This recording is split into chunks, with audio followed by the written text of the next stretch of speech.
kazanalım, başka ülkeler kazanmasın gibi şeyler duyuyoruz. Ben şahsım adına bugüne kadar Sprat'tan hiçbir sıkıntı yaşamadım. Sen daha uzun süre Sprat'lı olan bir insan olarak daha farklı fikirlerin vardır belki. Ee, Şimdi bu kanlı bir soru. Niye öyle dedim? Şu anda olduğum kasaba Starmie diye küçük bir kasaba. 6 tane rafineri var bu kasabada. Aynı zamanda petrol falan da çıkıyor vesaire.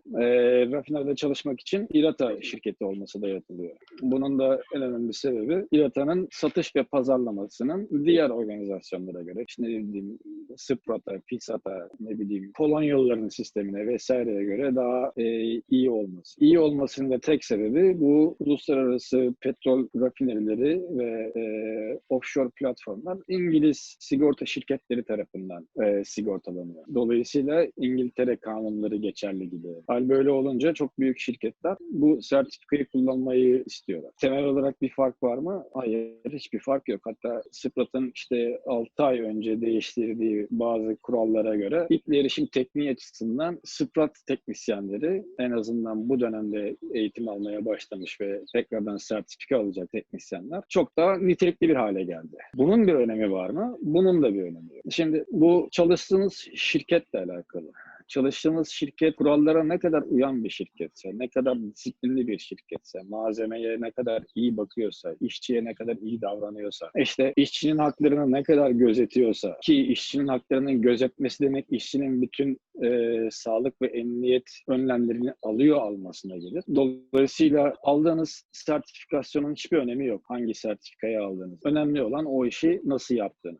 Türkiye'de şey diye başladı bu iş. Yani işte İRATA belgesi alırsanız yurt dışında kapılar açık.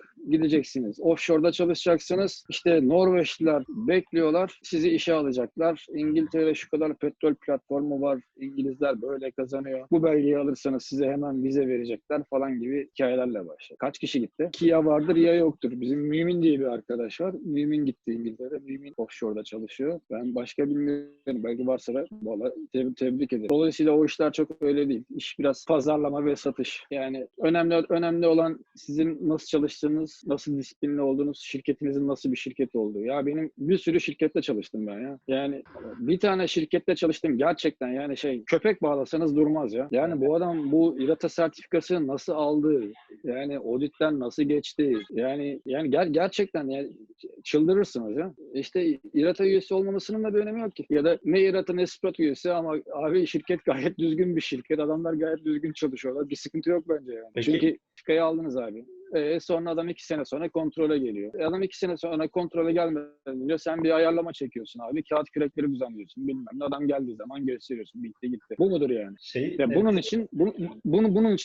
için adam tutuluyor mesela. Yani Bu Türklerin kendi belgesini çıkarmasına ne diyorsun? Yani böyle bir söylenti dolanıyor devamlı. İşte bunun için yani sosyal toplum örgütü kuruluyor, bilmem ne falan. Hani valla sence çok, mantıklı mı? yani olayın nasıl yapıldığıyla alakalı. Oturup 4 tane şirket birleşip bir tane masada fotoğraf çektirip 4 tane şirket bu işe karar verip böyle bir sertifikasyon sistemi kurulacaksa Türkiye'deki işçi arkadaşlara kolay gelsin yani. Ya piyasayı derinden etkiler mi sence böyle işte veya eğitim kalitesi düşer mi? Eğitim kalitesi düşmez bence. Çünkü eğitim kalitelerinin düşürmeleri kendi kalitelerini düşürmeleri anlamına gelir. Eğitim kaliteleri düşmez ama eğitilecek adam sayısı çok artar. Dolayısıyla yine o biraz önce bahsettiğimiz enflasyonist ortama girer. Teknisyen sayısı artar. Oradaki masada bu derneği kuran patron arkadaşlar kasaları biraz daha fazla doldururlar yani. Bu kadar basit.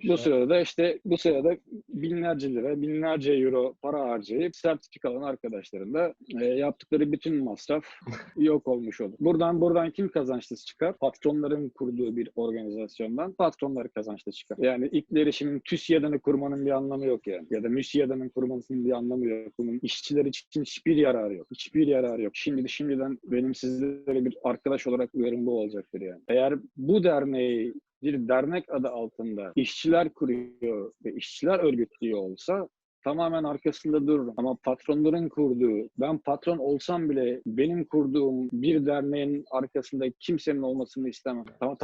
Tamamen yanlış. Patronlar işçilikle ilgili, meslekle ilgili bir dernek kuramazdı. Onlar işe alırlar, yaptırmak için işçilerle çalışırlar beraber. Zaten Yani ben bugüne kadar işçinin hakkını koruyan patron neredeyse görmedim yani. MYK tarzı kuruluşlar bu tarz şeyleri daha rahat onaylıyor. Teknisyen olma gereksinim sadece sıkıntı çıkarıyor diye biliyorum. Onun dışında bir şekilde ayarlıyorlar gibi. Ya zaten dernek kurup dediğin gibi yapılabiliyor bu işler. Ya Neyse.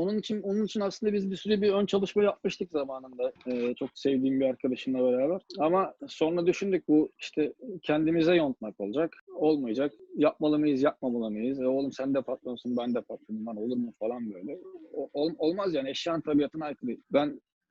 Ben doğru bulmuyorum. Eğer işçiler atıyorum senin gibi işte sahada çalışan, barajda çalışan, rafineride çalışan, rüzgar türbininde çalışan işçi arkadaşlar eğer dernek kuruyorlarsa lütfen hemen arkanızdayım. Elimden gelen her şeyi yapmaya çalışırım. Elimden gelen tüm desteği vermeye çalışırım ama abicim patron kuruyorsa ne olacak? Kopyala yapıştır. Türkiye'ye uyarlayacaklar. Gidecekler Çalışma Sosyal Güvenlik Bakanlığı'ndan artık. O bakanlığın ismi neyse oradan gidecekler, onay alacaklar. Ondan sonra diyecekler ki Türkiye'de bu işi yapmak isteyenler bu belgeye sahip olmak zorundadır.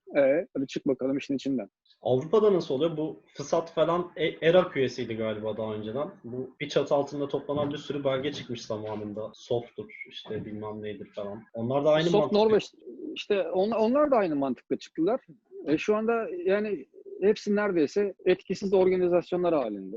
İşte Polonyalıların sisteminden ODTL, ondan sonra Almanların sistemi SOFT vesaire, Fransızların sistemi, İspanyolların sistemi. Onların hepsi Avrupa'da bir çatı altında birleşti. Yakında Sprat'la onlar da birleşti. Ve bu şeye doğru gidecek. Yani birleşirsek kazanırız, birleşmezsek yok oluruz. Adı altında gidecek. Anladım. Ya sonuçta biz de ona girebilmek adına bir kuruluş oluştursak aslında fena olmaz. Sadece patronların kurduğu saçma bir dernek olmasından daha iyi gibi. Yani Evet, yani teknisyenler dernek kuruyorsa tamamen okey ama patronların kurduğu bir dernekse tamamen hayır abi. Yok öyle bir şey yani.